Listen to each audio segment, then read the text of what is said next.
যাকে আল্লাহ বলবেন পর জবাব দে, ওই লোকটা ধ্বংস হওয়া ছাড়া কোনো উপায় থাকবে না, কেউ সেদিন কোনো কাজে আসবে না।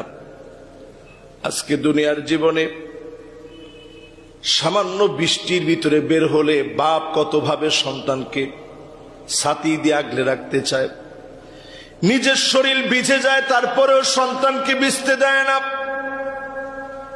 সন্তান বারবার বলে আব্বা আপনি ভিজলে, আপনি মুরব্বী মানুষ, আপনার ঠান্ডা লেগে যাবে। এরপরও বাপ সন্তানের দিকে ছাতাটা ধরে রাখে। গতকালকের অনেকগুলা দৃশ্য দেখলাম, যেই দৃশ্যগুলো আমার মনের ভিতরে নাড়া দিয়েছে। দেখলাম মা সন্তানের মাথার উপরে ছাতা ধরে রেখেছে, একটা বারের জন্য মা নিজের কথা চিন্তা করে না।